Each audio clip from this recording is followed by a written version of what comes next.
This is SOGCast number 7. My name is John Stryker-Meyer. Welcome to this podcast, courtesy of Jocko Productions. This story comes from Command and Control South, July 16th, 1968, and we're looking at this from the perspective of the helicopter pilots, the crew members, for a little different perspective on SOG. So on this date, on the July the 16th, there had been a 28-man hatchet force on the ground in Cambodia since for about 8 days. So on this day, that element comes into contact at about the same time a 6-man recon team gets inserted. And of course, there's some weather questions. And we're going to read from one of the gunmen, the gun crew members who on that day were flying. And he said, I'm reading from the book here, Secret Green Beret Commandos in Cambodia by Lieutenant Colonel Fred Lindsay, who was a commander at CCS for a period of time during 70-71. We're quoting here.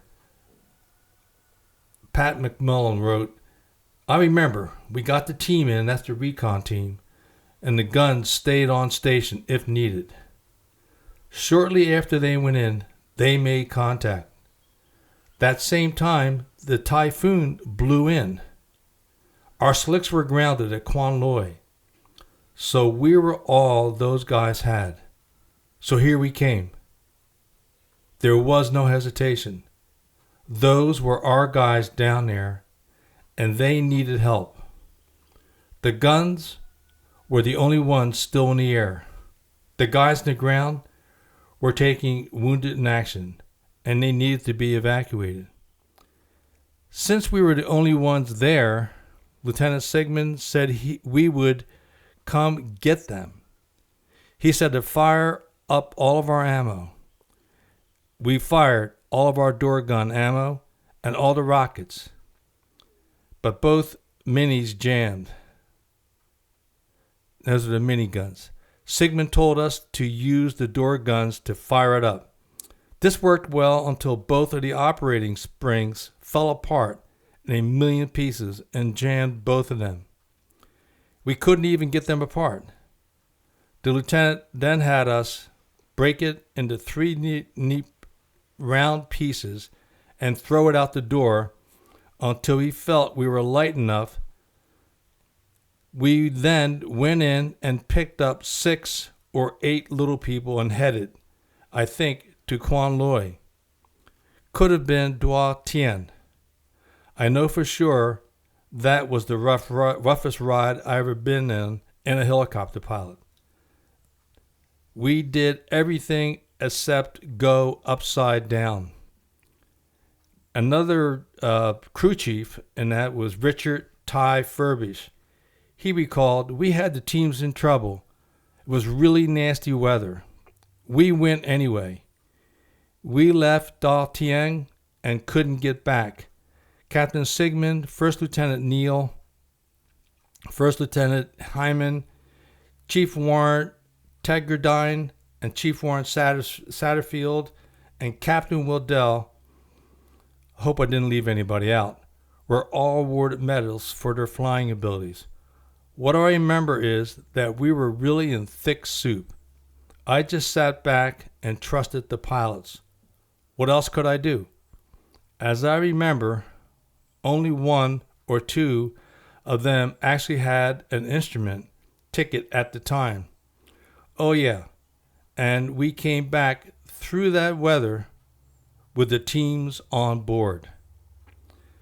So today, I want to introduce our guest who flew with Lieutenant Neal, and this was with the 195th Helicopter Unit. I'd like to introduce Don Haas today. Don, welcome to the show. Welcome, Till. Glad to be here. Thank you. And I think that is one of the classic missions. And again, like a lot would just say, just another day in SOG. But this is an opportunity for us to look at it from the aviator's perspective.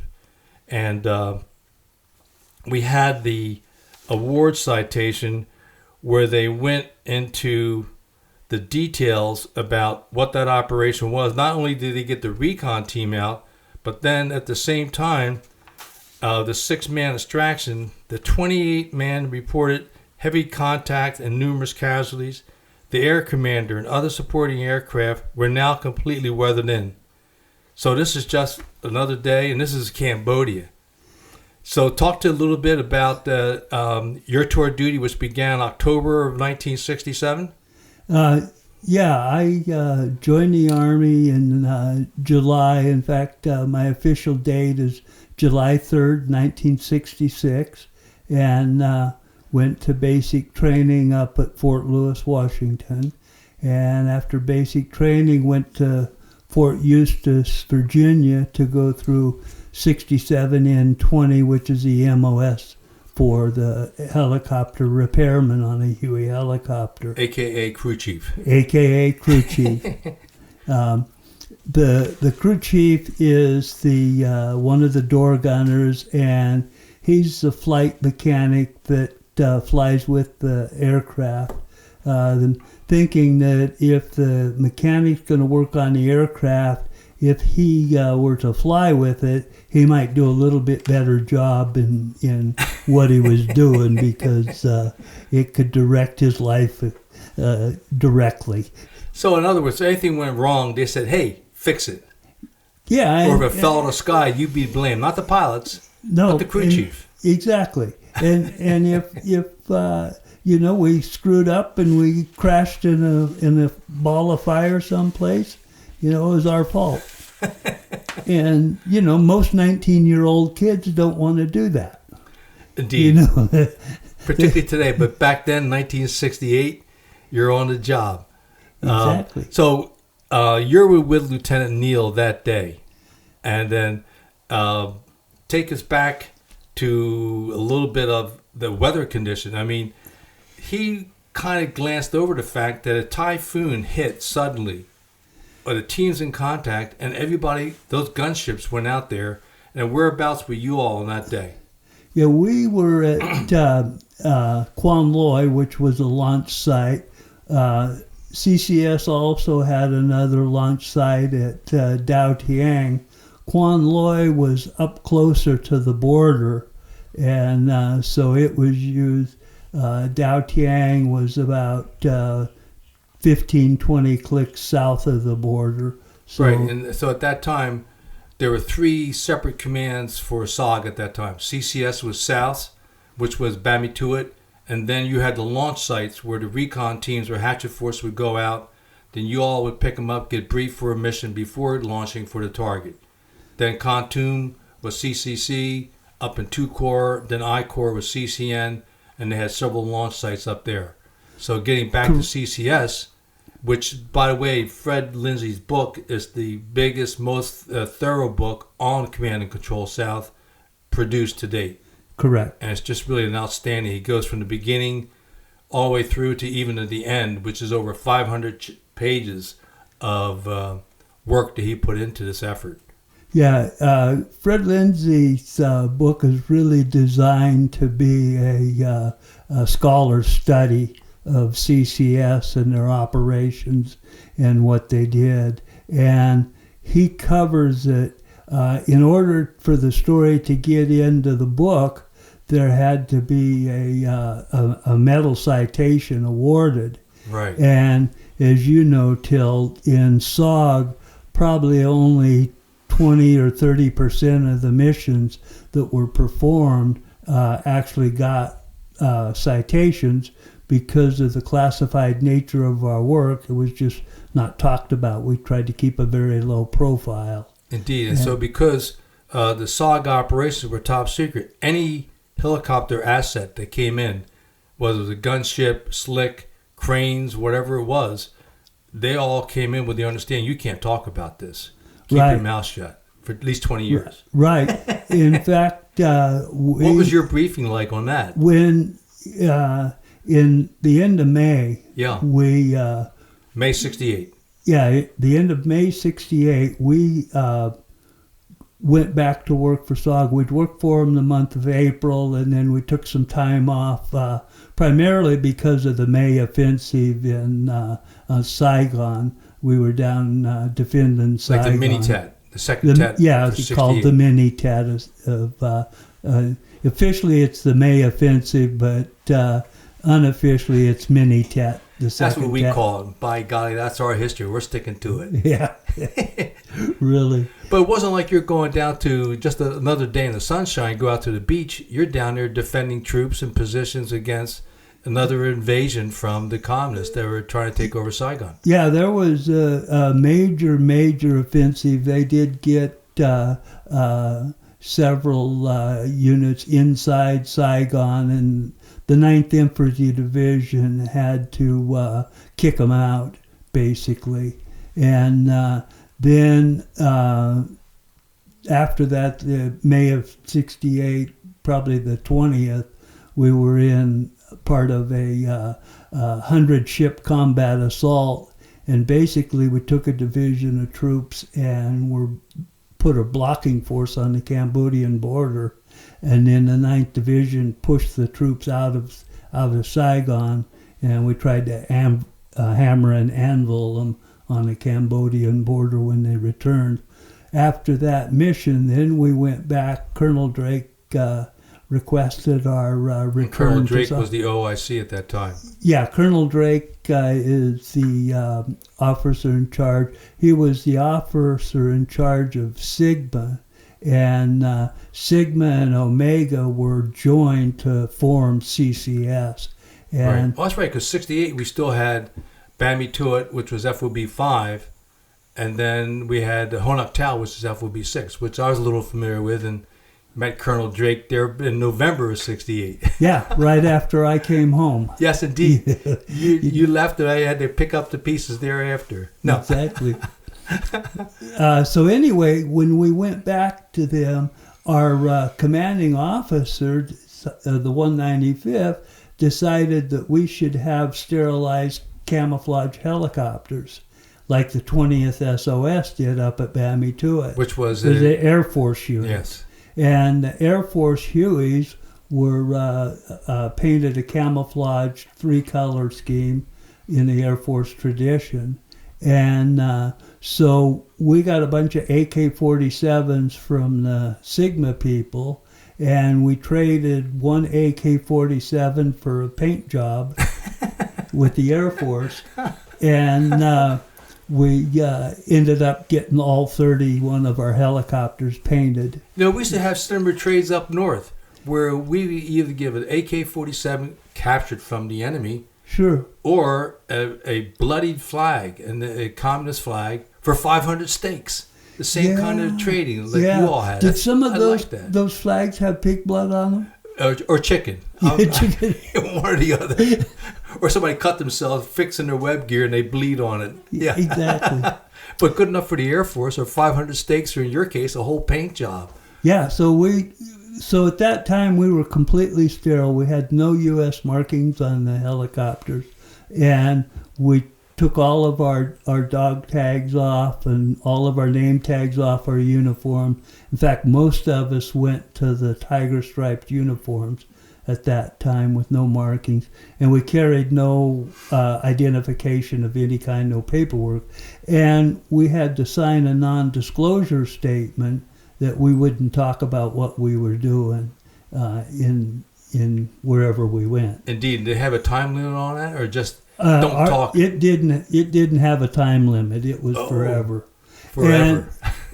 And we were instructed that we couldn't have any Air Force air cover. No TAC air could cover us in Vietnam. The only thing we could use was our own indigenous Thunder Chicken gunships. So again, this is in the Cambodian AO, which was also known as Daniel Boone at the time.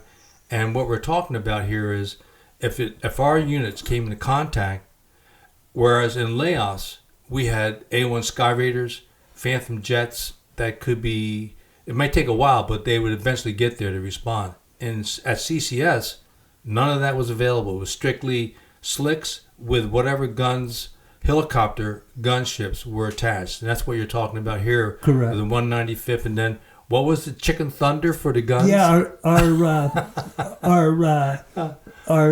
the company call sign and logo was Sky Chief for the 195th Assault Helicopter Company.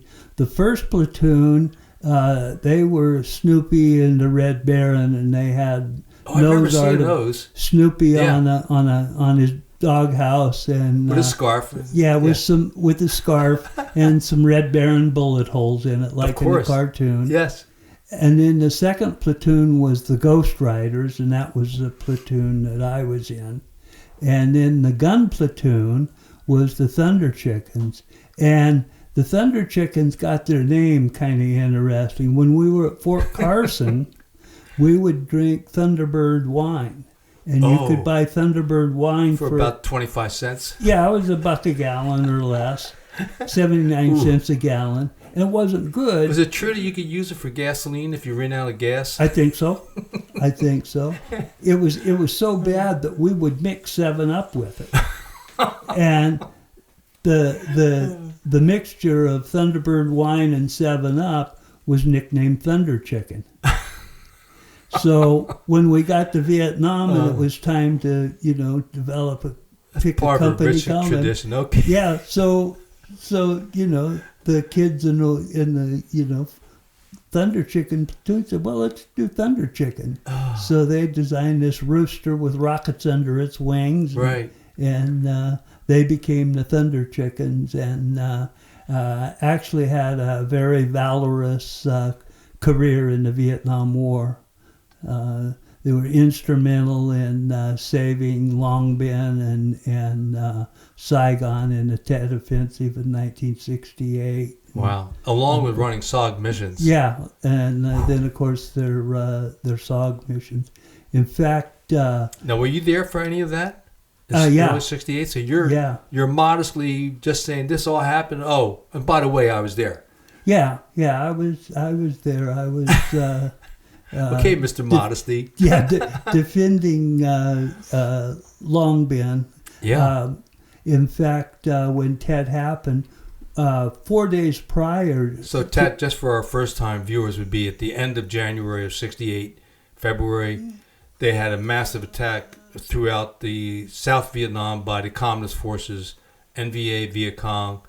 They thought they could rise and that the population would rally behind them, but they didn't. And Americans won, and our allies won every major battle. And part of that was thanks to our air cover.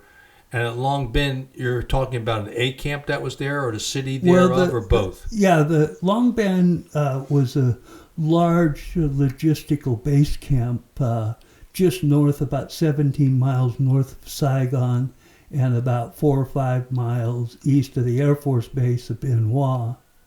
And so we had General Whalen had believed the intelligence, the recon teams. And General Whalen was? He was the Westmoreland second in command, and he was in charge of the 3-Corps area south of the southern part of Vietnam. Right, so at that time we had I Corps, which was north, right on the DMZ, come south, 2 Corps, which was Kontum, 3 Corps, Saigon, Long Binh, 4 Corps was the Delta. Delta South. And just flat and ugly with lots of water.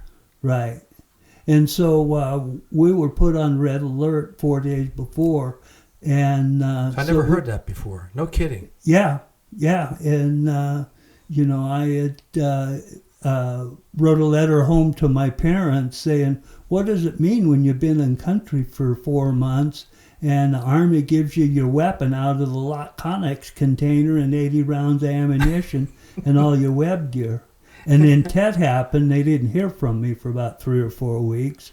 And all they saw was the news accounts wondering what the hell happened. Oh, my God. We were... so I was, at the time, I was in maintenance working the night unscheduled maintenance team. And we got off about 11:30 at night. And then we'd go to the mess hall and eat what was our breakfast and then hit the rack. And we were in the rack about 2 in the morning. We heard rocket mortar rounds coming into the Long Bin base. So we all rolled out of the tent, and we're in this big, deep irrigation ditch, and laying there in our first combat, just scared shitless, you know. Oh yeah. And you got the 122s coming in. Yeah, and those are the long missiles, rockets. They're a huge explosive device. In fact, people know of them now as Katyusha rockets, and that's what the NVA used. Yeah, what the NBA used, and it's what the Hamas is launching into Israel pretty today. Much. And those rockets, I mean, we were told they could go through 10 inches of sandbags before they would explode. They're just god-awful. Yeah, and they're piercing armor, and they did a tremendous amount of damage. Absolutely. You know, they're huge rockets. And so anyway, the executive officer comes up, and he goes, I want 6 volunteers. And he goes, you, and you are them. And Thank you for volunteering. Yeah. So he took us in. We didn't even have any concertina wire on our perimeter. And off of our flight line, you went out into a jungle for about half a mile, less than half a mile. And then there was the Long Bin ammo dump, which was just a huge ammo storage facility with underground bunkers with all of the artillery shells and Air Force bombs and ammunition and everything in it. And so we went down on the perimeter, and we had these about 3 or 4 sandbag high C-shaped bunker fighting positions that we were put in with an M60 machine gun. And so I was laying there on my M60 and had my gunner with me to feed me ammo, and you know, we were all set. There were 3 of us per bunker position. Basically a fighting position. Wasn't even really a bunker. Yeah. And I'm all of a sudden out in front of us about maybe 150 yards. I see this gunship flying. And pretty soon he turns on his landing light and starts shooting with his minigun. And to my horror, a line of tracers go up in front of the gunship, and it's Charlie. Trying to shoot him down. Yeah, trying to shoot him down. And what I found out later was that was the Vietnamese barber that was cut hair for the 117th Assault Helicopter Company and the 195th, and he was leading a sapper team into the pilot tents, and he was going to do a sapper attack on the pilots. Whoa. And luckily, and I found this out later, the 117th had a Lieutenant Mitchum in it.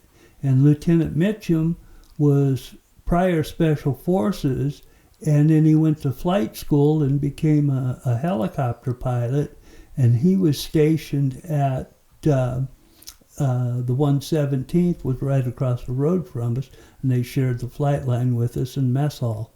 And he had some friends down at Ho Nuk Tau, which is where Sigma was stationed. Yeah, FOB 6. Yeah, you've been there. Oh, yeah. A little while. Yeah. And anyway, he didn't want to carry a .38, which is what the Army issue weapon for a pilot was. And so they took him into their arms locker and let him pick out what he wanted, and he picked out a grease gun. So a 45 caliber grease gun. Yeah. It's M1A or yeah. And it fires when you open bolt. Yeah. Hang on, Sloopy. Yeah, and fires a 45 caliber pistol round. So. Anyway, when the mortars started coming in, he goes to the perimeter immediately, and he's there, and by now the flare ship had shown up, and in a flare, he sees these people in the wire, and so he lit them all up, killed all 9 of them. And when they went out to get the bodies at sunrise, why, it was our company barber, and he was leading sappers, in to Wow. attack the barracks. And, had he not been there, had he not been prior military trained and, knew to go to the wire when incoming came in, there's no telling what would have happened. Wow, no kidding. And so you guys made it through that night then? So we did make it through that night, but the next day we had snipers dug in on our perimeter, and they were shooting at us, and they kept us pinned down for probably 3 or 4 days. Anytime you'd get up on a work deck on top of a helicopter, you'd be shot at. Like anytime you were talking to me earlier about how one of the key things with a helicopter crew chief has to do is every day get the grease removed from the top where the propellers come into the helicopter, because otherwise it'd be too much grit. And so you had to do that.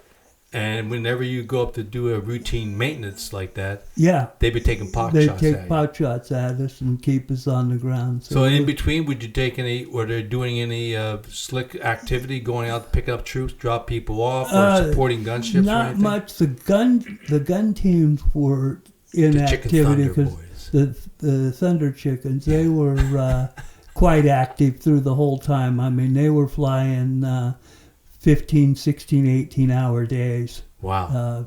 In the defense. And one thing, when we were at Song Bay supporting Sigma up there, or Omega, one of the two. Yeah. They brought our gunships back when they knew the assault was happening, and on their way back, about 3 a.m, just north of Long Bin, and on the 199th Light Infantry Brigade's perimeter, they caught about 400 NVA in the open coming to assault us from the north, and they just had a fish in a barrel shooting time and just thwarted that attack. It never happened. And how'd they happen to be in the air? That just seemed very fortuitous. They were just the luck of the draw. They were flying home to support Saigon, and they just happened to fly by and notice all these people running around down there, and they knew they weren't Americans because they didn't have American uniforms on. Wow, they could tell that at 3 o'clock in the morning. Yeah. Of course, in Saigon and Cambodia, majority of Cambodia, unless you got to the north, it was much more flat terrain than what was we're aware of, like in Laos with the mountains and everything else. Yeah, generally speaking. And the engineers had cleared all of the area north of us for 100 yards or so out from the 199th perimeter, so that they didn't have vegetation to conceal themselves in. Right. Then you also had the A camp Loc Ninh that was nearby too, correct? That was about 70 miles north of us, right on the Cambodian border. Because they had a major siege there also. Yes. And just a little quick sidebar, we knew the medic who was there, and they were under siege for 3 or 4 days. And after the 4th day of the battle, they were all almost out of ammo, and in the morning, through the haze, they could see 3,000 NVA line up. They're going to overrun the A camp, and they were able to get through to Spectre.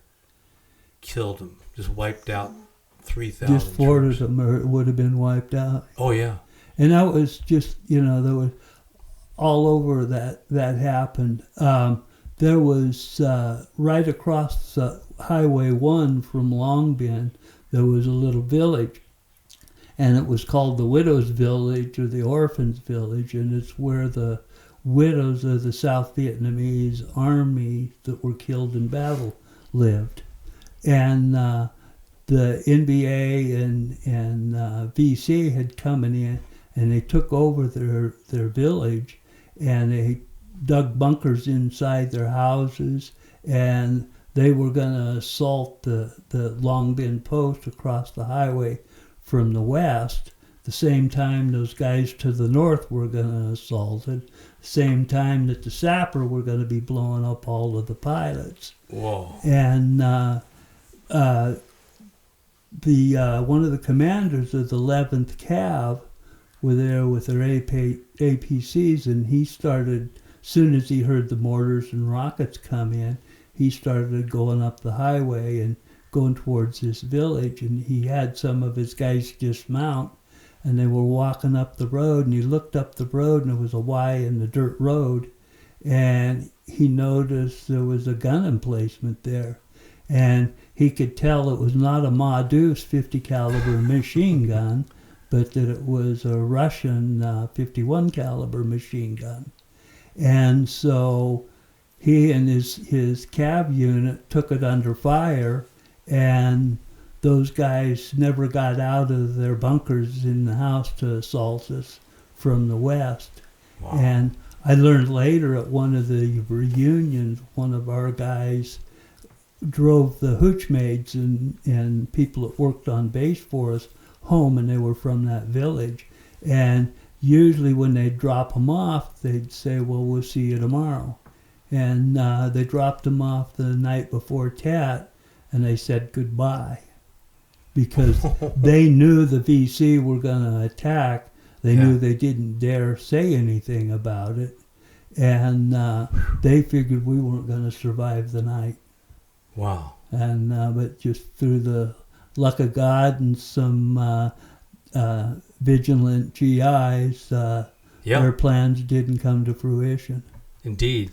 So then, gets back to that mission in July, that when we opened up the show with talking about a typhoon coming in, and the gunships go out, fire up all the ammo, get rid of as much weight as possible to pick up a recon team that has wounded. They get them out at the same time. That 28-man hatchet force is getting hammered, and there's also gun runs and slicks going up to get them. Right. And the 30-man hatchet force, we could carry about 6 people per slick. So you're looking at 5 slicks required to do that, and then the slick to get the 6-man recon team. And then there were 4 guns that went along with that. So break that down a little bit from your side. Your pilot is Lieutenant Neal? Yes. And the co-pilot is? I don't recall. Or do they rotate through? They rotated. What you cared about was your pilot. Yeah, and Lieutenant Neal was the company instructor pilot. So any new pilot that came into country would fly with him. Or if a pilot had been in country a while and wanted to, was close to becoming promoted to a aircraft commander, which is the pilot in charge, then they would fly with Lieutenant Neal, and he'd run them through their paces. So they pretty much rotated all the time. But what about your fellow door gunner? Would that rotate also, or would you have somebody you knew and loved over there? No, I had the same door gunner that the whole time, and a man by the name of Ed Krause. And Ed was, to my way of speaking, he was the best gunner in Vietnam. I mean, he was really worked well with me, and lots of times the gunner and crew chief would work together. So when we would work on the helicopter, we'd work on the helicopter together. He'd hand. So you train him up a little bit. Yeah, and what you learned in crew chief school. Yeah, and he knew the difference between a 1/2-inch wrench and a 7/16, and could hand me tools and hand me the right size safety wire and just be a helper. So did he volunteer to help you make your helicopter one of the most polished, brightest? So the Colonel Drake always wanted to fly in that lead bird? Yes, he did. In fact, and then I would help him with the guns. And sure. We had the M60, we had a habit of the only time we cleaned it was when the rate of fire slowed down. And that told us, when the rate of fire slowed down, that told us that the gas port was getting plugged up and we need to take it down. Because every time we tore it completely down and cleaned it, the first time we fired it, it would jam. Really? Yeah. And so what we did was every day we'd take the silicone bolt grease and we'd just give it a new shot of bolt grease, keep the bolt low. Magic lotion, huh? Yeah. About. Yeah. Brill cream. Yeah. Little dabble, do you? Yeah. So, we did that. Another thing we did was we doubled the gas piston return spring. And that bumped the M60 cyclic rate of fire from about 550 rounds a minute to 600 rounds a minute. So we'd fire a little bit faster. So we can also delineate at that time, this is before the Cobra gunships arrived. So as a slick, you would be the passenger carriers. You would go in to pick up the teams, and the gunships would support you. And I think that, we always talk about this kind of quickly from being on the ground. But we called the helicopters, they did some gun runs, the slick would come in, pick us up, and we go home. But there's a lot more strategy involved. So if you have a team in contact, what would be the general working principle there, particularly if you're in Cambodia, and that's all you have is just you and your gunships. You got to get the team out. What would be the tactic, the general approach to that target? So basically the way the tactic works, and I know you know this, but we would have 4 slicks orbiting at altitude away from... So at altitude, 3,000, 5,000? Yeah, at altitude would have been 3,000, what we called out of effective small... So the AK rounds would bounce off at that level. Yeah, they might reach that far, but they were going to be pretty spread out, and they weren't going to hit you many times. Low in energy, too. They might bounce off of a hardened something like a transmission or something. And so they would be in orbit. We would have a forward air controller, which was usually in contact with the team and had them spotted on the ground. And then sometimes we would have Colonel Drake at 5,000 feet be in the command and controlling the whole operation. Would he be in a helicopter or like an O2? He'd be in a helicopter. Also, okay. Yeah, he'd be in one of the 195th helicopters. So on a recon team extraction, we might have 5 slick helicopters involved and 4 gunships involved, 2 teams, right, and staggered. So if one had to go rearm and refuel, we still had one on station.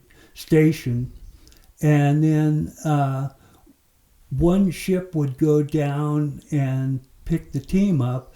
The other 3 orbitings were to, if the ship got shot down in ELZ, then they were a chase ship. And one of those ships is what the chase medic would fly on when they had a chase medic, which was to go down and render. And so with Cambodia, because it's flat, you're usually able on the first run to pick up a whole 6-man team. You didn't have to worry about elevation and things like that for weight factors. Well, yeah, we kept we had the Lycoming 13 engine, so we had a couple more 100 horsepower.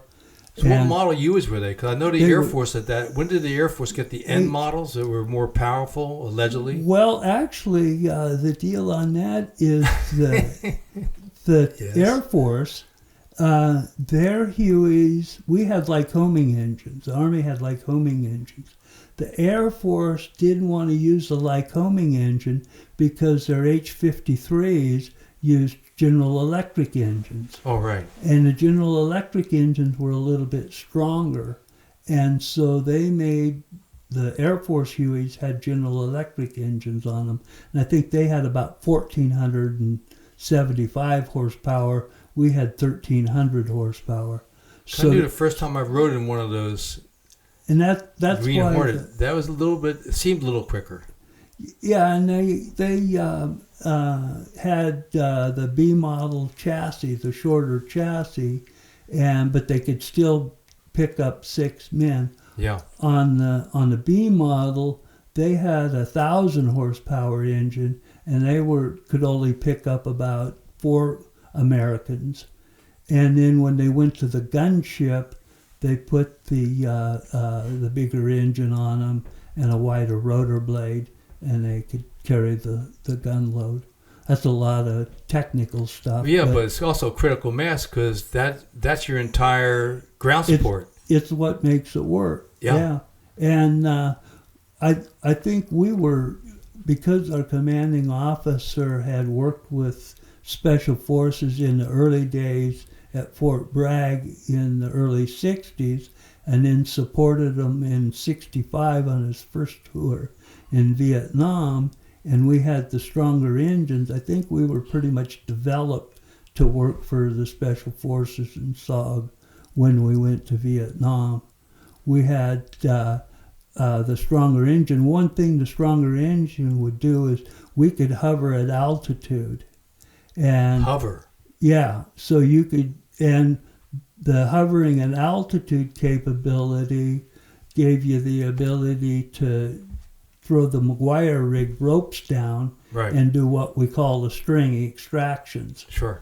And so the earlier B models with the 1,000 and even 1,100 horsepower engine didn't have the power to hover at altitude. They had to get on their ground cover off the ground about 5 feet and then go forward and go into transitional lift, and the forward airspeed give them enough lift to fly. Wow. Getting back to that old saying that, Huey just beats the air into submission's the only reason it flies. Indeed. And so generally, what you're talking about is the ropes. If there's a team on the ground, there's not enough room for an LZ.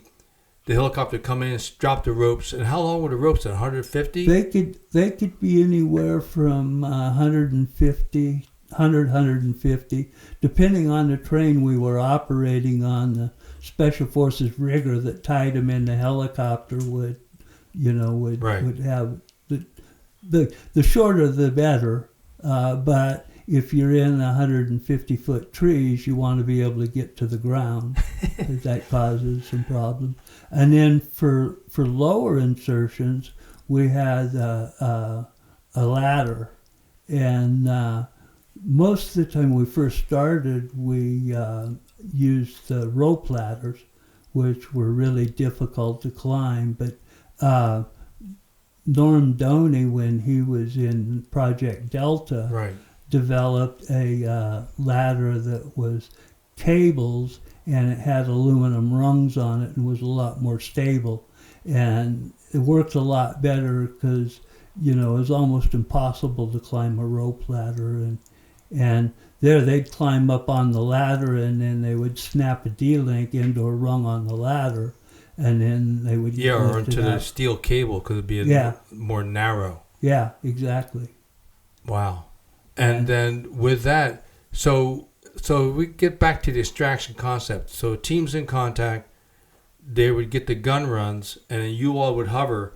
And one of the things you observed, which I'd never heard before, talking about a hammerhead maneuver where the gunships would do hammerheads. Could you talk about that a little bit? Because I never thought about that. I mean, we need a helicopter gunship, bing, they would be there.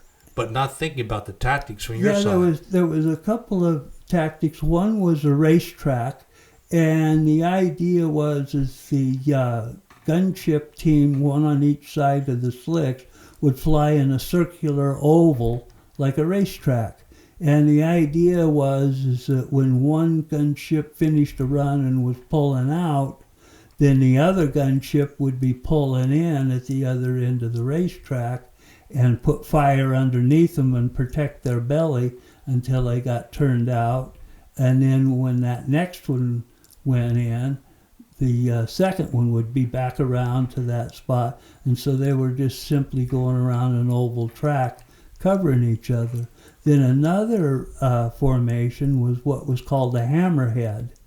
And the helicopter would come in and it would do a gun run, and then it would do what's called a cyclic climb. And that's where you tip the rotor blade back as far as you can. The helicopter would climb real fast for a certain point, and then the airspeed would bleed off. Well, on a hammerhead, they would do the cyclic climb out, and then they would do a pedal turn, turn back around, and dive back in on the target. And the gunships would be doing that at different angles. And so one would come in and they would still have, one would be coming in protecting the other, and when it's in its cyclic climb, then when the second ship went in, then the first one would do a hammerhead and basically just go up like this, rotate, and come back down, kind of like a hammerhead on your carnival ride. Wow. And that really gives you good continuity for fire support for the team on the ground. Then that would go on for a period, and then the slicks would come in right behind it, pick up the team, and be gone. Basically, the idea is sometimes we would be coming in while all that's going on. They would be laying fire on both sides of us, and we'd come in between the fire. And the idea is we wanted to swoop in and get the team on while the enemy had their heads down from all the firing they were seeing. And that doesn't happen overnight. It takes a little bit of practice to make that kind of a precision maneuver, particularly when you're working gunships with a team on the ground in contact with the enemy on top of it. It does. And one thing I was going to say about the hammerhead maneuver is that up north where you were, where there were mountains, it was hard. It wasn't effective to do that. Down south, where it was a lot flatter territory, we could get away with that because we didn't have the mountain obstacles. Not saying they couldn't do it up there, just complicated things. So then, getting back to that July day, 16th, we were talking about the gunships making a run. Where were you involved in that day? So I was we were at Quan Loy. I was on strip standby, and Lieutenant Neal was my pilot. And we got the call that the teams were in trouble. And so Lieutenant Neal said, I'll go get the six-man team, and the other slicks will follow the guns in and go pick the hatchet force up. And we took off in just a blinding rainstorm. I mean, it was I had no idea an aircraft could. I didn't even think ducks could fly in this kind of weather. It was so bad. And we're talking about weather to the extent it could have been called a typhoon or a typhoon level of rain, which means it could be horizontal rain. Yeah, terrible horizontal rain, and we had the monsoons there, but if they described it as a typhoon, if you go back and check weather records, there probably was a typhoon. We were quite a bit inland, so the hurricane forces would be more prevalent on the coast, but you still have the high winds that the south and the lower east coast gets when a hurricane comes in, because. And then going back to a citation from that era, Major Ellie, a United States Air Force forward air controller, he managed to locate that six-man team. They were surrounded. He then vectored 2 guns, means 2 gunships, 2 Thunder Chickens, and 2 slicks into the area, and directed the entire operation. First Lieutenant Neal flew formation on the 2 gunships as they placed suppressive fire throughout the entire pickup site. And then it did that in almost record time. The team was extracted under intense heavy fire. First Lieutenant Neal's aircraft sustained 3 direct hits from enemy fire. The entire flight assisted each other in flying through the withering weather and eventually managed to land safely at Dao Tiang. We called it Dao Tiang. Dao Tiang, okay. Yeah. Thank you. Under instrument conditions.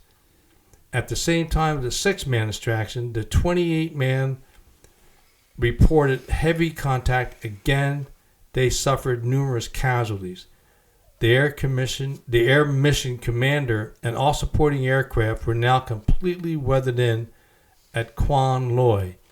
Captain Sigmund took complete command of the entire situation, called 2 additional standby aircraft from Da Tiang, and proceeded to the battle zone. Fully extended, Captain Sigmund was relieved on station by First Lieutenant Everson, and he goes on to picking up the people, and then they're able to return and get back to base in total darkness under extremely dangerous instrument conditions. And I didn't even realize that you all had any instrument capabilities at that time. This is 68. Right. Yeah, it was the only instrument that we had was the FM radio, which is frequency module, and that's what the private aviation calls ADF.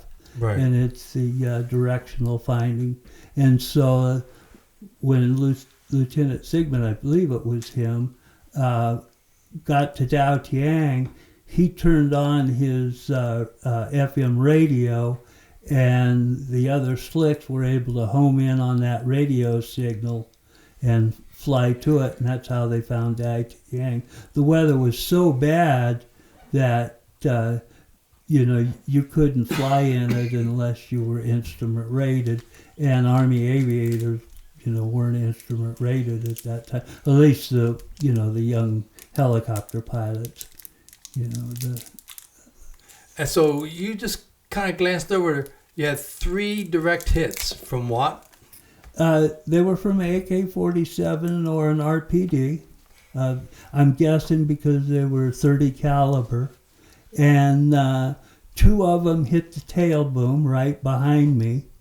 And one of them, the M60 has a pedestal mount, and there's about a 4 or 5 inch tube that is bolted onto the chassis, and then a pedestal comes off of that. And that's where you mount your M60 on. Where the M60 is mounted on, so you could swing it. And one of the rounds had pierced that cross member, the tube, and it went through one wall and lodged in the second wall, and that second wall saved it from hitting me. Whoa. So literally, it died, ran out of energy, inches en route to you. Yeah, it would have. As you're sitting in your gun seat. If it had been a 50 caliber, or or armor piercing, I'd have been hit, and I'd at least had a Purple Heart, if nothing else.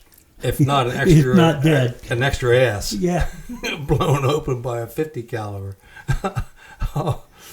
And so there were other times your aircraft took some heavy hits also. And this is, again, going in on picking up the troops. And in this case, a lot of times going into CCS targets in Cambodia.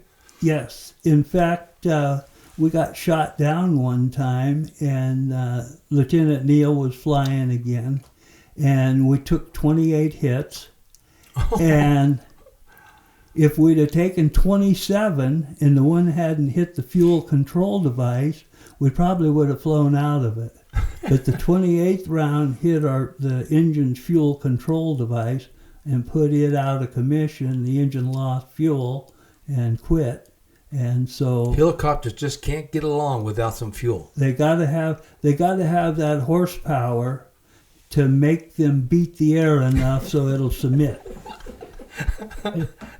So what elevation? What was your altitude when you got hit? And did you auto rotate in? We had just inserted a team, and we were on the way out. And on the insertion, they started receiving fire, and so they went into the tree line. We were on our way out when we were hit. We went down. Another ship behind us sat down right beside us. The pilot and co-pilot jumped out. I jumped out, was running over there. My gunner was running over there, and he got about halfway there, and he realized, oh shit, I'm supposed to get the guns. And so he came back, got the M60s, and run back over. And when as he tells it, he received an air medal with a V device for his actions that day. But if he tells it, he says, I was just scared shitless.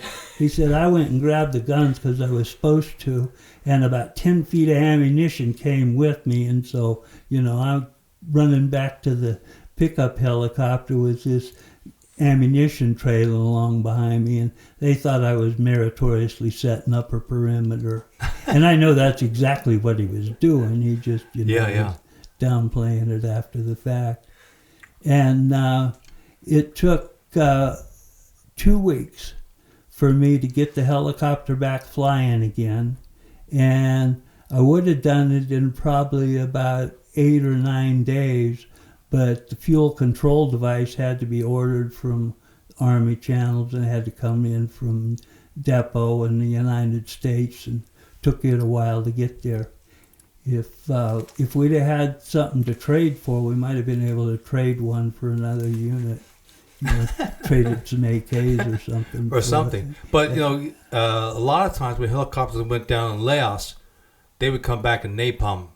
Yeah, if they get the radios out, anything technically, and a napalm or do a thermite run on them. But so here you're able to send back a crane, or another Huey went back and picked up your wounded bird, brought it back so you could work on it. And then, in this case, it was either just inside Cambodia or just across the border in Vietnam. Anyway, it was such that the troops on the ground could secure the aircraft, and they could call a Chinook helicopter in to hook onto it and bring it back to Plantation where our base was, and we could fix it. Yeah, it had all the plexiglass chin bubbles and everything was all shot out of it. Is that right? With 28 holes. Yeah, and those... That's on an insertion, so the mission was instantly compromised. Yeah. Yeah, I mean, the area we operated in was, it was a free fire zone. It was the NVA Charlie's territory, So any time we went in, we could get have a hot LZ. Was that near the area where Roy Benavides had his moment and with clashing with the NVA on the LZ in early May of '68? Yeah, it would have been within 10 miles or so. That's 10 all. kilometers. Yeah, real close. Yeah, very close, because here was just across the border in Cambodia, probably from what I've seen from the maps that they've got in Colonel Lindsay's book. He was just not too far, about 4 or 5 kilometers from where Jerry Mad Dog Shriver was had his last mission on the Copper. And that's April 1969. Yeah, and wow. So it was a definite very bad neighborhood, and we were mortared every time we came back to the FOB.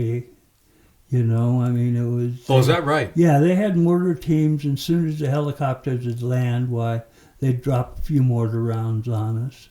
And, but at least not the 122s. Yes, exactly. It'd be like, welcome home, here's a few mortars for you. Yeah.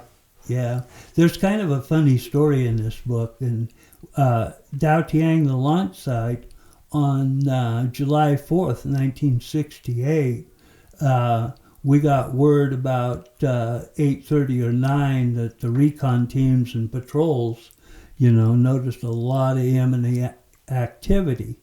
And so they were suspecting that there was going to be an imminent attack on Dao Tiang.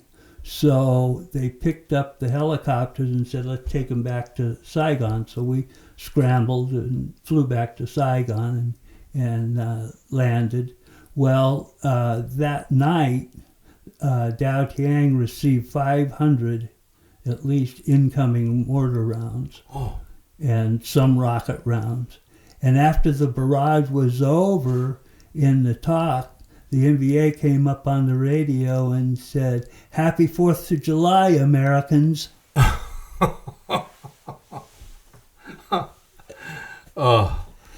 about psyops, huh? Yeah, and... our 4th of July at FOB1, we had intel reports about attack because it was the 4th of July, they wanted to make an impact, and at midnight we were so bored they just fired flares for an hour or so. And nothing happened. Yeah, well, we just got dragged. They fought when they wanted to fight. Yeah. I mean, and they might look like they're going to fight and never show. Indeed. And then, they did show. And they always try to do it. It would be to their advantage. They would plan things that way. Yeah. Wow. So, but anyway, go ahead. Please finish on that. I was going to say back to the extraction. Yeah. They would hit us anywhere, and I was going to say on the repairing the helicopter, the plexiglass chin bubble and windshield, they have a screw that holds them in about every inch all the way around it. Ooh. So in a 30-inch, 2.5 foot by 3 foot windshield, you're looking at probably 150 screws, 120, 30 screws, something like that. And every one of those screws has a self-locking nut. No. And it was before the day of DeWalt's cordless drills. So to replace the windshield, why the gunner usually had to get inside and hold the 3/8-inch wrench while the crew chief was out manual driving the self-locking screw with a Phillips screwdriver. You really got screwed on that detail. Yeah, that was... So, we always wanted to, when we were flying low level, wanted to make sure that the pilot kept out of the trees and didn't, break any chin bubbles when we were low leveling, because that's how low level we flew. Right. Well, yeah, and then also thinking about chin bubbles and low level flying, you and I, when we were talking earlier, mentioned the cold, the coolness of helicopter pilots. And I think we've heard stories before. Jocko podcast number 259 with King B pilot legend Major On, and how much they have the ice in their veins. And you were talking about the same thing with your man, particularly Lieutenant Neal, and how there was a day. Talk a little bit about how there was blood in the cockpit and the co-pilot thought he had been shot.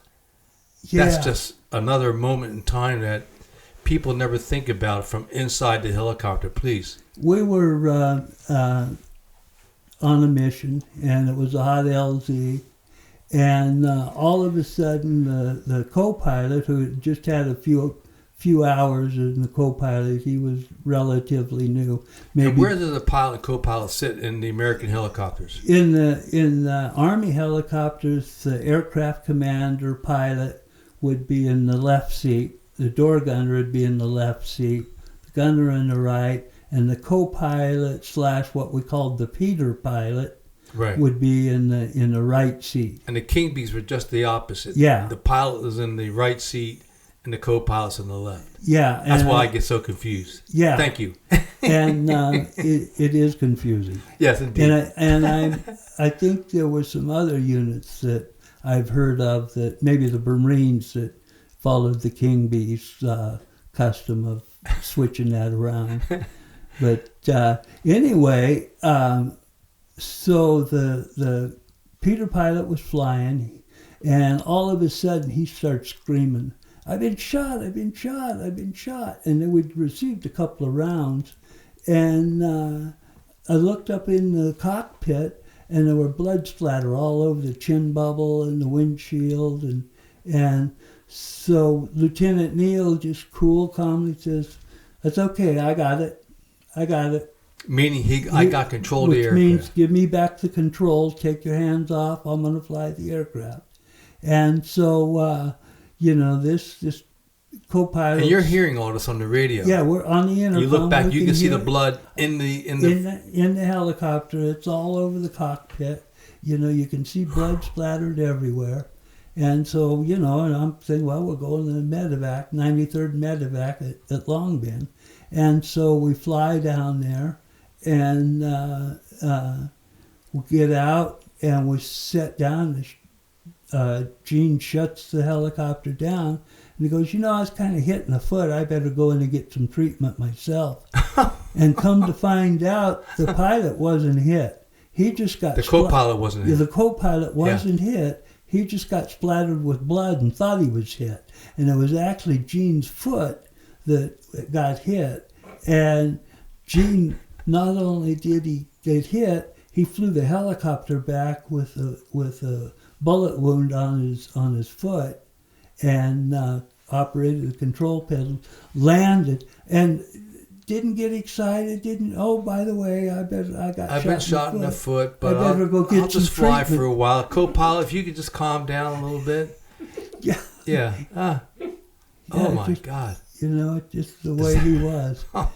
And another time, in fact, the reason he liked to fly with me, I was flying with him one time, and we were inserting a hatchet force. And it was an artillery strike had hit the LZ before we went in, and so there were tree snags in it.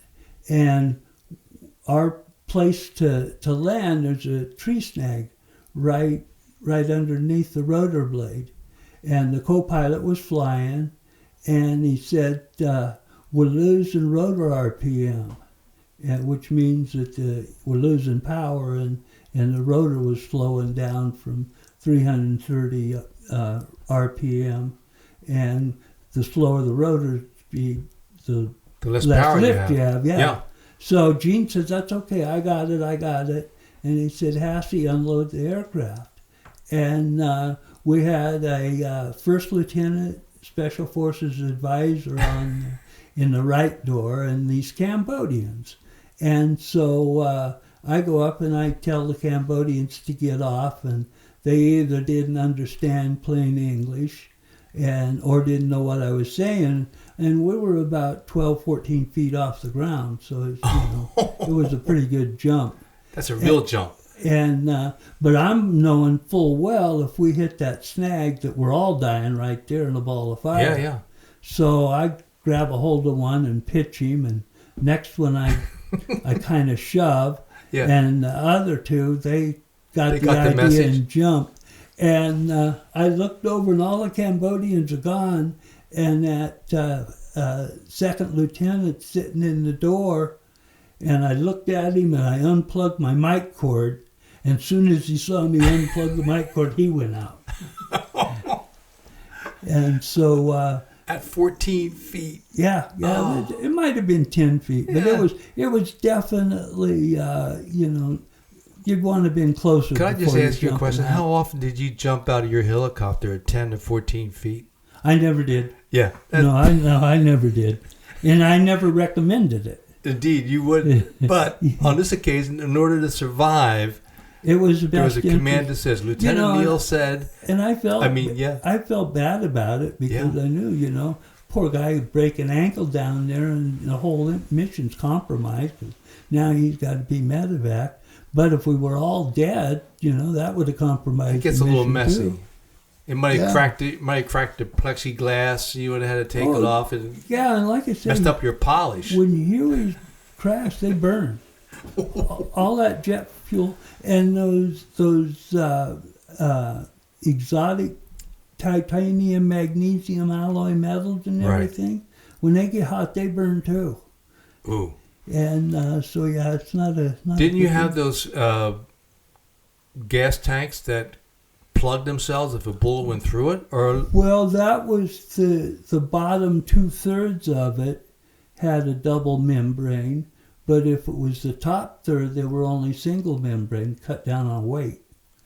And so if the round was in they had a two-sided, and it had like a tar in between it. The idea is a round went through it, then the tar would fill the hole. It wasn't solvent-soluble tar, but it was, would plug the hole and it wouldn't leak.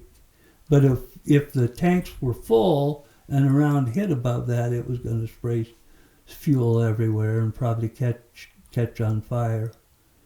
Wow. And, so they took the aircraft back, and the engine shop looked at it, and they said, it needs a little adjustment. We got you fixed up.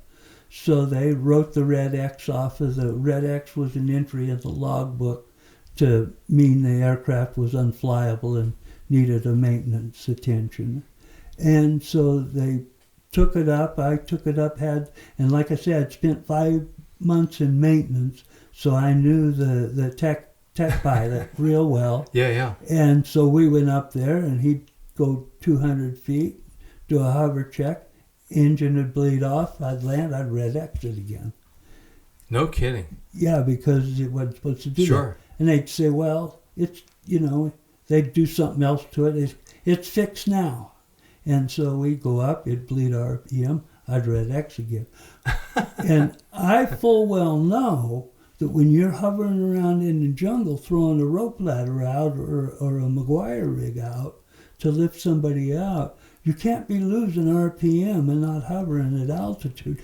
Plus, you have to be able to lift whatever gets on Right. after you've done it. So I just kept doing that, and we went back and forth for almost a week. Really? And finally, I won, and they sent me over to Vung Tau to depot maintenance, and they determined that the engine needed to be replaced, put a new engine in for me, and I got a nice couple days in Vung Tau, which was an R&R center. And, well, after that, Gene Neal, Lieutenant Neal, being the executive officer of the platoon, had decided that that's the crew chief I want. If he'll do that to make sure this aircraft's flyable, Yeah. he's the one I want. And so he, because he could pull rank, he always assigned himself to my aircraft. And we got over 1,000 hours together on all different missions. No kidding. And so the majority of those hours are going across the fence in the Cambodian support. A good portion of them, were going either across the fence, or we did in-country recon also, depending on where the activity was. So that's, a little bit of background on what the aviation side and you're did. talking about Lieutenant Neal, who at some point he went to bat for you, and he said that he had served with you in Vietnam from October 67 to 68, attached to the 195th Assault Helicopter Company at the Plantation Army Field, the Republic of Vietnam. And of course, the primary mission there was support for MACV SOG. And he went on to say about you, Don was the flight crew chief on UH-18, serial number 6616256. I had, because I was Don's platoon leader and an aircraft commander, by pulling rank, the opportunity to choose any aircraft and crew I wanted. I chose Don and 256 as the best of the 195th had, and I now believe after subsequent tours and all those years, possibly the best ever in the Republic of Vietnam. Together we flew over 1,000 combat hours in support of MACV SOG. Those previously classified missions, many in neighboring countries, were extremely dangerous and it seems as if always under enemy fire. Many missions were at night and in poor weather, adding to the stress and imminent danger. During infrequent downtime, we flew combat assaults and resupply missions with the 1st Aviation Brigade for conventional U.S. infantry units, the 9th, the 25th, the 1st, and the 101st Divisions. Don never shied away, faulted, nor maligned from his duties. He was an ideal soldier, representing and protecting his country with valor and compassion. But more importantly, his technical skills and heroic devotion to his fellow soldiers were paramount in my survival and the survival of many others that year. Signed, Lieutenant Eugene Neal, Jr. That's quite a pat in the back.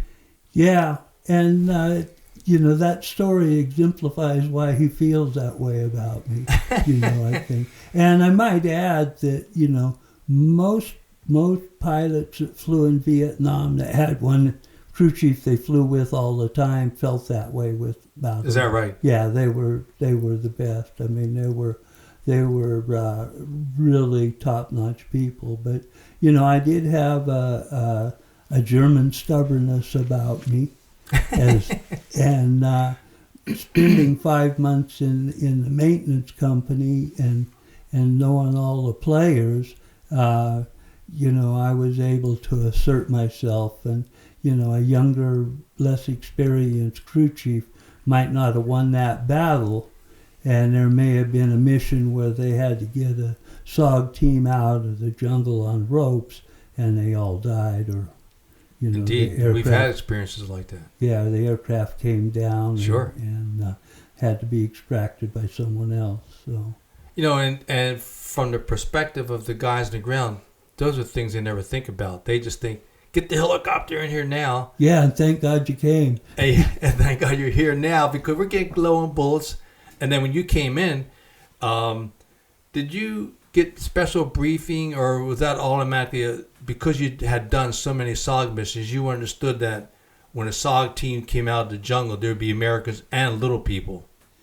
Yeah, that was just not an issue. Went with the territory. Okay, because sometimes up north that became an issue, but yeah, that was pretty much. And then in September, I worked with Project Delta's Roadrunner teams. And, that's right. Those teams were 3 Vietnamese guys that had NVA uniforms on, NVA weapons, and NVA documentation for the units in the area. And they were called Roadrunners because they were supposed to go out on the trails, run up and down the trails and see who they run into. And you had experience inserting them, correct? And yeah, I inserted them probably 30 times. Is that right? Yeah. Well, what was your best Roadrunner mission? There's one that kind of stands out, doesn't it? Well, there's a couple. That's okay. We got time. Yeah. This is Jocko's time. We got time. Well, and the thing about the Roadrunners is that they would come out of the jungle, and you're sitting there, and these 3 NVA soldiers come out of the jungle. And so you have to remember who you put in and get eye contact with that same man. Right. Because if you don't, you better shoot him. Yeah. That's a tough moment of decision there. Yeah. And I know you understand what I'm talking about. Well, yeah, and we in the beginning, we never had people dressed like the Roadrunners. Later on, our point man was dressed like an NVA, but sometimes the young door gunners would come in, and there'd be a little bit of confusion. There's some tragic confusion, but we never had that with our team. But in your case, was there a code or a signal, or did he pick his nose or something so it's you're a Roadrunner, you dropped off 2 days earlier, he's now... Him. Okay. And so, yeah, that was... And you got to be pretty savvy to recognize these guys. Yeah, well, and like I was telling you, we'd BS with them when we were in downtime, and they spoke pretty good English, and so they could tell us what they were doing and everything. And to put them on the helicopter, we'd park the helicopters down out of the way off the end of the runway, and then they'd bring them down to the helicopter in a 3/4-ton truck under ponchos so nobody could see what they were Truly wearing. Clandestine operation. Yeah, and to get them on. But one particular mission, they were running down this trail, and they ran... 3 of them. 3 of them. Yeah, okay. Yeah, just 3 of them. And they were running up and down a trail, and they ran across to what would have been a NVA lieutenant and an NVA sergeant.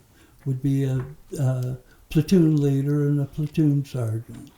And they started talking to him, and this particular unit had just come down the Ho Chi Minh Trail from the north, and they had just got into that part of Cambodia, the Kosovin area, about a week or 2 before Roadrunners ran into them. So the Roadrunners talked to them, got the drop on them, arrested them, took their weapons away from them, said, you're coming with us.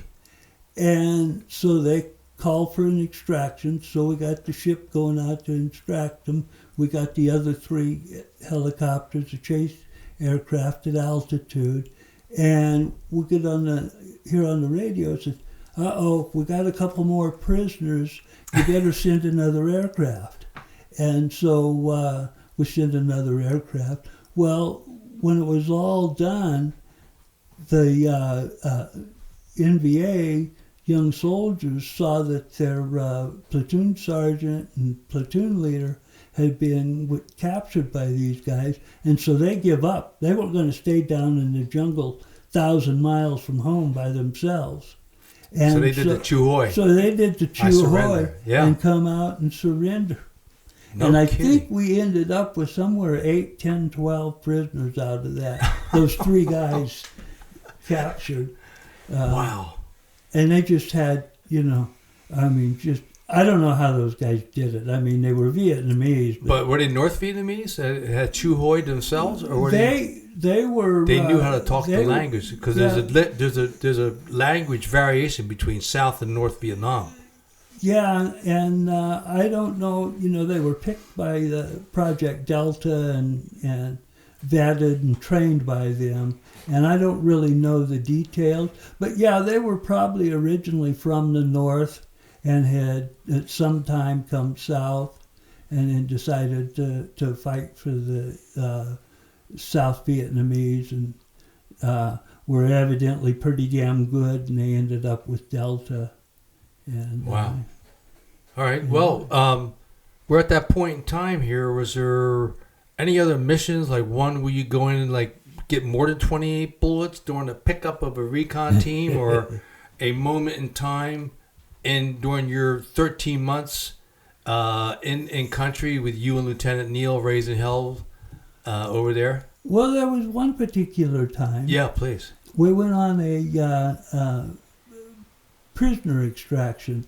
During the Tet Offensive, a guy by the name of Mike Binge, who was a USAID worker, which is a government agency that provides aid, and he was at Bamituit during the Tet Offensive, and there were 3 missionaries that were captured by the NVA. And so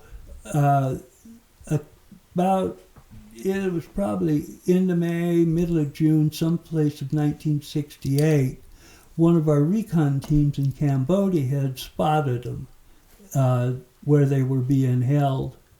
And so we put together a mission to go insert a 60-person, 50-person hatchet force team to liberate them from their POW camp. And so the day of the insertion came, and we were going to put them down at very first light. And so we flew over to Cambodia, and we had to have an LZ big enough for 10 aircraft, because this was a big really? insertion. Wow. Yeah. And so we're on short final coming into the LZ. We're maybe 100 feet off the ground. This early morning? Very first light. Okay, so first light. Yeah. They have their planning at night. We had first light. Yeah, we'd planned it the day before.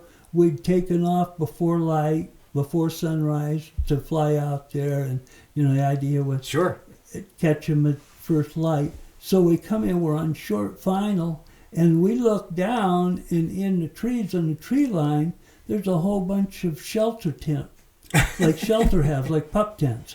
And in front of each tent, there was stacked weapons in a triangle stack. Yeah. And there was all these little Vietnamese guys running around in their underwear, trying to figure out what these helicopters are doing. And in their night camp before, about 1,000 NVA came in and bivouacked on the tree line of our LG. And so we decided to abort the mission and take off, and I don't know, they probably trying to still figure out what happened. What happened? Did they ever get Mike Binge thereafter, or? They were never able to catch up with him and capture him. We put a recon team in about a week or two later, and of course they'd moved him by then. And then after he was released after the war, we learned that they kept moving them on and on into Cambodia, and finally he ended up in North Vietnam and was released with the rest of the prisoners. And Mike went on to teach in the SEER school, which is the Survival, Escape, and Evasion School.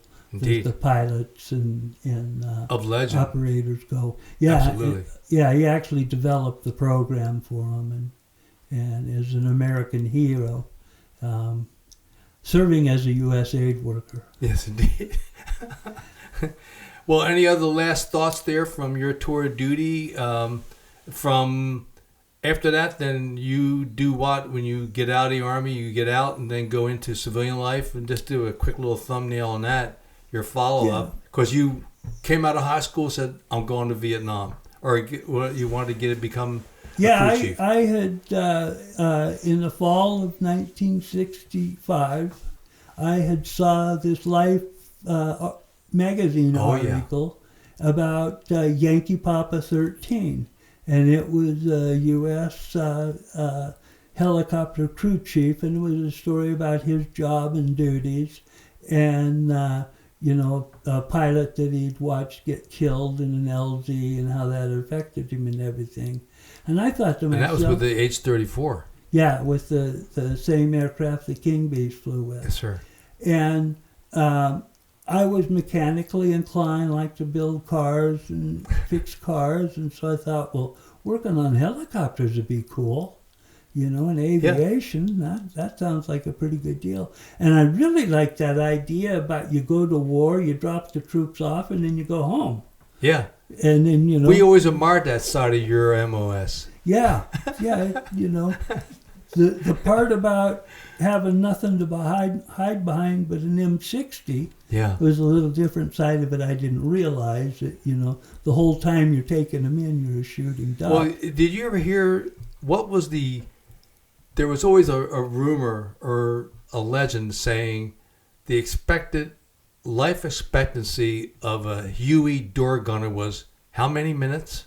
It wasn't. Yeah, it was a rumor. It wasn't true. It wasn't true. Okay. But for us ground pounders, we heard that there were so many door gunners banged up or killed that it was really a high rate of turnover. It was it was a high rate of loss, but I think there were like 10,000 pilots, and only 2,000 pilots were killed from VHPA records. So about 20% chance of being killed. But there were a lot of missions. There were a lot of missions that didn't go anywhere near the battlefield. Right. Flying the media around and flying the brass and the staff. The ass and brass. Yeah. So I read that article, and I was ready to go in the Army then, and my mom said, no, you're 17, I'm not signing for you. You're going to graduate from high school. So you got educated. So I got my education in high school. Yeah. And July 3rd, joined the Army, and I went to helicopter school, and I just dreaming to get my own helicopter and be one of those crew chiefs. Indeed. And what day, do you remember what day that was that you officially got your first bird? Yeah, it took a lot of haranguing on my part. The maintenance people said, we can't let you go. You're too valuable to us here. We got to, Oh, yeah, they like flying. good wrench turners, huh? Yeah, they needed us. But finally, it was about 15th of March. They had an opening in the Ghost Rider platoon. And the platoon sergeant had befriended me, and so he went to bat for me, and they said, okay, well, we got some other people we can train for that job now. And so they let me go, and that's when I became it. And I tell you what, I was just on cloud nine. And I tell you what, it's just been the highlight of my life. Indeed. Nothing better than being a Huey crew chief. No, and then think of all the recon teams you and Lieutenant Neal saved, getting them out when they're under fire. Yeah, and fortunately, a lot of them are my good friends now. Indeed. And that's, we should mention, I think, at this point, that there is a veterans group called the Special Operations Association, founded originally by SOG recon men And over the years, we have our aviators that are attached. Everything from SPAD pilots. We've invited the fast movers, but they have an attitude problem. But the Rotorheads, they're there. And you now have been elected to the board of directors, serving a tour of duty on the board of directors with the Special Operations Association. And then on top of that, there's a video game out. We can have just a quick comment about the video game where you've had a little taste of this video game and something a little different here. For those of you gamers out there, there's a brand new video game.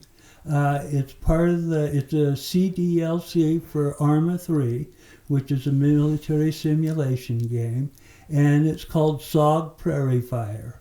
And it's about the SOG recon missions in Vietnam. And Tilt's been an advisor on it for a couple of years, along with some other recon leaders. Yeah, Jim Shorten, Major General retired, Ken Bowray is involved. Indeed. Dick Thompson is. And by the way, if you haven't seen Jocko podcast number 204, 205, particularly 205, after I watched that, I felt like a wimp. I mean, compared to Dick. And then 206. But yes, I'm sorry. Yeah. We get back to the game. To the game. So, fortunately, the developers were really interested in history and the Vietnam War, and they listened to our advice. And they were at the virtual SOAR reunion last fall doing a presentation, and I noticed they didn't have any aviation advisors. And so I told Rob Graham, the leader, I said, I got a lot of aviation pictures and I can give you some aviation advice. And so we exchanged email addresses, and so I started giving them aviation advice. So you became an advisor on top of it. On top of it to the game. And I have to add, I've looked at some of these simulations of inside a Huey from the pilot's seat, and that is like, I felt I was right there. Well, I went on. I have a YouTube channel. You do? You're on YouTube? Yeah, under Hugh's Crew Chief. Oh, wow. is the name. And if you do a Google search, 190. Say it again one time so people can hear it. It's Hugh's Crew Chief. But if you do a YouTube search, 195th SOG, most of the videos will come up. It'll pop. And you can watch them. Including an excellent historic one that you did a few years ago for the 195th. Yeah. That was really good. They're all about the 195th and the SOG operators. Pictures and talking about SOG legend Jerry Mad Dog Shriver. Because you had a little exposure to Jerry and your time transporting SOG recon Hatchet Force men in and out. More importantly, picking them up and bringing them home. Exactly. And so for the YouTube channel, I decided I needed a video editing computer. So I started looking around, and I discovered that a gaming computer with the same processor and graphics card and everything as a video editing computer was about $500 cheaper. So our technical advisor nodding his head, yes. Yeah, he knows what I'm talking about. So I went to this computer builder that builds gaming computers and got a computer. Well, it had Steam on it, which is Steam's where you get all the video games for PCs. And so Rob was telling me, well, you need to, put the game on. I said, well, I do have Steam. And so I was communicating with him one day, and he said, Arma 3 is on sale for $749 now, right now. And I said, well, I got it. I mean, $749, that's a glass of beer. So I went and bought it, and so then he and their advisors got me hooked up with the SOG Prairie Fire beta. Yeah. And it has a boot camp tutorial, so I went and learned how to walk and how to bring your gun up and down and shoot. And I said, if you can walk, we'll keep you alive. And these were all the developers of the game. Yeah, sure. So I get the game. Well, before I want to go out with them, I want to practice. And one of the SOG missions is called a bright light mission. Ooh. And it's where a SOG recon team goes and rescues a downed helicopter pilot. And so we got a downed helicopter pilot. So I'm out there single player, and I did it twice. The first time I got killed 100 times before I got, Painful 500 deaths. yards. Painful, yeah. Yeah, well, to my ego at least. It's a video game. And but the second time I got all the way to the helicopter. And so I decided single-handedly I'm going to assault the helicopter. And that didn't work out well. And then Rob told me, he said, yeah, that bright lights or any of those recon missions are hard to do single player by yourself. So they said, come on with us. We'll run it with you. So there's a team aspect to So it. the developers, they heard that I'm going to meet up with them and play, and they all want to play with a real vet. Absolutely. And so a real crew chief on top of it. Yeah, a real SOG guy that had done this. Yeah. And they were kind of excited that, and they could see why I picked the bright light mission first. At the end, that we're recovering an aviator. Indeed. And so the game, the scenario is you have to go to the helicopter, get to the helicopter, then you have to follow the blood trail from the helicopter to a communist NVA village, VC village, and then you have to go down in a cave complex, get, over to the pursuers right. and in the cave, and then you have to get the pilot, and then you have to, formulate a defense, and then get the heck out of there and get extracted. And of course, we put the team down there. Well, I couldn't see in the cave, and I later learned that my contrast was too bright. But there's a ladder I'm supposed to climb, and I didn't even see it. And I'm supposed to climb down to a lower level in the cave, so I just fell. Ooh. So Rob decides, well, let's go outside. We'll defend the outside, because when they come out of the tunnel with the pilot, the whole village is good. So we went outside, got behind some rocks, and we got in about a 20-minute firefight. And this is a 5-level complex cave that the other guys are sneaking around in, shooting people, and till they find the pilot, and then they got to bring him out. You have to reload your magazines too, unlike other video games where they can fire 1,000 rounds and they can die 1,000 times. And I'm carrying a RPD, which has it's a NVA machine gun. Yeah. And I have a 100-round belt, and then I've got a sawed-off M79. Oh, is that right? Little thumper. Yeah, little thumper. Indeed. And I got some advice on how to kit up for this. and so we're in this hellacious firefight. I mean, we got 3 sides are around us, and we're just, shooting out like crazy. Finally, they come out with the pilot, and then we got a beat feet, and it's a prairie fire. And of course, lines that you wrote, the voice actor is yelling in our ears, as we're running, and we got VC chasing us and running gun battles, and people getting wounded. There's an authentic feel to it with the weapons, the gunfire, and the jungle setting. And it pays homage to SOG and the aviators that were part of all that. Absolutely. And so we get up on top of Hamburger Hill, which is in the game, and that's our extractor point. So we gotta get in a bomb crater and defend the LZ. And so we've got airstrikes going on. They got TAC air and everything going in around us. And, we're in another 5 or 10 minute gun battle, just like a real SOG recon team would be, until we get it quieted down. And then a helicopter comes in. And Lieutenant Neil's flying? I don't know. I think Don was. But it was a King Bee. Oh, so okay. I get on the helicopter, And we're all kind of talking, going back, and I go, I'm never doing that again.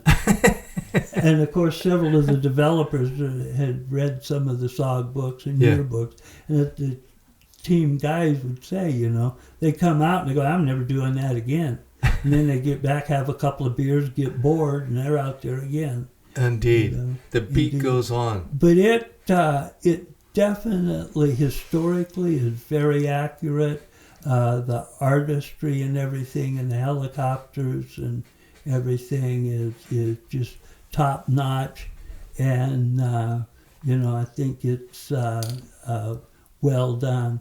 I think you've watched a couple of streams, Tilt, haven't you? I did, yeah. It's fairly impressive. And I'm not a gamer, but what I've seen I really like. And once we get settled, we're still moving, getting settled into the new home and our 4 acres in Tennessee. We're going to, I'll be spending more time with it. My stepson really likes it.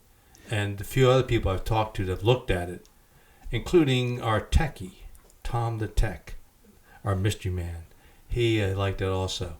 Well, I think that even if you don't have time to play the game and you're not a gamer, I mean, I mean, Solitaire on Windows Solitaire is my computer game, and I haven't played it for 20 years. And but I watched my grandson growing up play video games. And now he's working, doesn't have time to play video games, but I twice a week play with guys. All right, any other last thoughts, sir? No, sir, it's been a pleasant time. And well, likewise. You know, it's nice to get a little bit of an insight into life of a crew chief. I hope that I've given people a little bit of what went on behind the scenes of just insertion and extraction. Indeed. You know. Well, we're at that time where we want to say our thanks to all veterans out there. Men like Don Haas, who fought for the values of our country, truly an American hero, one of our many that fought in the Secret War. To those of you out there on the front lines today, we thank you for fighting all for our ideals, for our country, and for our freedoms. We also thank police, law enforcement, border patrol, the Secret Service, paramedics, dispatchers, corrections officers, anyone out there helping our country be a better country. And thanks to all that we can live so that we live in safety. And we want to thank the Army, Navy, Marine Corps, Air Force, Coast Guard, and yes, I guess we now have the Space Force for our security today. And for those who didn't come home, we salute you all. For without your sacrifice, we would not be a free country today. Thank you for joining us. Until next time. And now for the postscript. After SOGcast number 7, myself and Tom the Mystery Man, my techie. That time goes by fast. It does. It's so quick. To get a Rotorhead's perspective on SOG missions, your take on this, because a lot of this is the first time you've heard it. Yeah, it's definitely different to hear from their point of view, and in this, in what they have to go through. Like, oh yeah. I mean, working with aircraft and in stuff that I've done, it's I've talked to them, but it's different. It is. You're not them. That's I've been in a helicopter. I've flown in them. Yeah. But it's not the same. And we jumped out of them, roped out of them. Exactly. Got pulled out of jungles, or you got pulled out of somewhere on them. But it's not the same. It's just, hearing their point of view and seeing what they see. Yeah. It's just going through that rainstorm, just that alone. Can you imagine? How do you fly? Like I talked to that one pilot that we were talking about before I met down at Fort Benning. And he, when he talked about it, comparing old aircraft, the Hueys that you guys flew in versus the Blackhawks, and he said that, well, that's not flying. Blackhawks, that's not flying. Oh, is that right? Because it's all computerized, really? From what his perspective was. Yeah, sure. He's like, a Huey's flying. He's like, when you fly with a map and a compass and just basically fly over the treetop levels, that's flying. He's like, you don't have computers tell you where to go. You just had a compass. Because that line from Fred Lindsay's book, where they're quoting Sergeant Pat McMullen, how he remembered the team and the gun stayed if needed. Well, shortly after they went in, there was contact. And then he said they made contact at that same time the typhoon blew in. A typhoon blew in. While the team's in contact, our slicks were grounded at Quan Loy, so we were all those guys had. So here we came. Yeah. I mean, here we came in a typhoon. These are gunships that aren't designed to pick up troops. No. So they go out and spend all their ordnance to make room and get rid of the weight so they can pick up people. Oh. I mean, that's a huge sacrifice. That's a huge risk. I mean, just to do it and to have that, you know, like you said, the ice in the veins, to be calm and collective and just do it, you know. I never got over that. No, and I've seen pilots like that, but it's like, it's one of those things you're like, I don't understand how you... Do they go to... Is that part of helicopter training? Like how to get ice in your veins? How to take out emotion? Yeah. And then hearing about the strings and everything. I think you had a tale of strings. I know you had a great tool. Moving right along, sir. Thank you very much. I think you did yours upside down though, if I remember correctly. Me and Cowboy. Just hanging by your feet. It's okay. It's good. Oh Lord. Yeah, I mean, the way they've flown, you know, at treetop level and nap of the earth, as they call it, and it's like, you know, flying that low, knowing you're in range, but you're flying so fast that it's hard to get you. Oh, yeah. You know, it's quiet, you know, you're so low to the ground. But, I mean, nothing but extraordinary, you know, from a guy who's, I want to be a helicopter mechanic, and now you're flying missions for SOG, and it's like, oh, this is different. Yeah, we can't talk about it right now. Yeah. So, finally he is. Yeah, and that's great. It's a little different perspective to the whole war. It definitely is. And I loved it. It was great. I mean, getting that other side, getting someone outside of it. You know, you get that outside looking in kind of view. Yeah. Still inside, but it's that the other component of what SOG was. It wasn't just the recon men. It wasn't just all of that. It's the helicopters, it's the aviators. And that's, I mean, kudos to you to bringing someone in from that Jocko. side. Jocko and you for getting it to arrange it and have him come in and get that different perspective, because I think that's you know, we've talked about it before. It's that perspective that's not covered. You know, there's certain parts you're not covered. You know, that they play an, you know, instrumental role. I mean, without them, where would you be? Oh yeah. You know, I mean, where would any of them be? Yeah. You know, pilots and, you know, all those guys that were willing to fly in there and do that. And then, the one thing I was going to say is, I think blowing up the helicopter was a Dick Thompson story. Oh, that was one of his. When he got chewed out for that. He got chewed out for that one. Do you want us to bring it back? Yeah.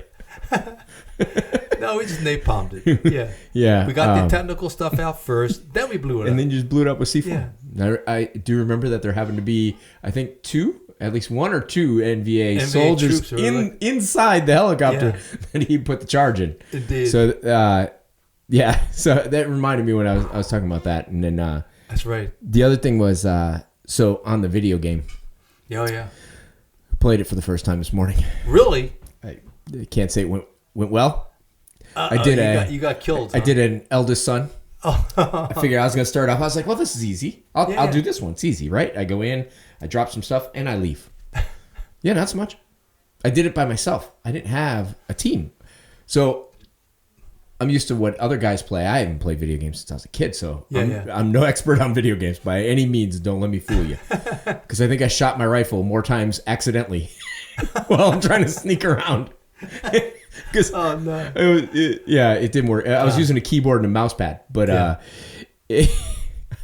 was basically sneaking up. I'm like, okay, I can hear him talking, and I'm like, okay, I can't see anybody. So I'm like, well, let me swing around and see what my team's doing. So I do a 360. There's nobody there but me, and I'm like, this is how this works. I'm alone. I'm the loner. Doing an eldest son with I I took I think it's an M16 is what they have on there. The one I got was an M16. They didn't give me a Car 15 option. They only gave me an M16. They gave you Dick Thompson's gun. Yeah, and when he borrowed from the pilot. Yeah, and I took. Let's see, I had 8 20-round magazines, which sucked. Only 20 round, not 30. Yeah. So I had 8 of those on my kit, and then I brought 25 in my. I brought claymores, I brought bouncing betties, I brought frags. I loaded out as much as I could carry. And I'm going along and I'm doing good. And I'm like, yeah, I'm getting there. It's like I'm within like 400 meters of the target because it gives you a little yellow beacon that you is that right? Yeah. So at least you don't get lost. Yeah. Because I'd probably wander. So I get and I'm going.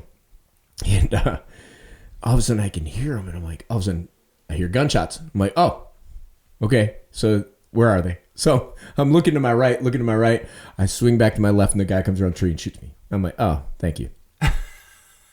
Prepare to die? You didn't even have time to prepare. Didn't even have time. Didn't even get a chance to shoot at him. Just like, oh, great. You guys got a lot of ammo now. So I definitely have to try it again. It's going to take me a while to figure that one out, but I'll give it a shot. Indeed.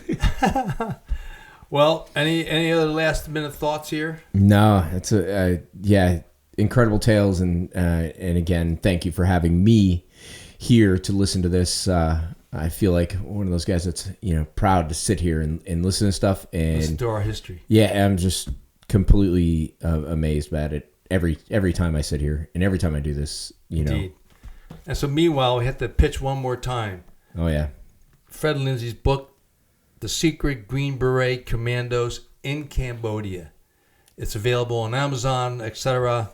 Stories abound. Today we only hit on one story with some of the sidebars attached to that.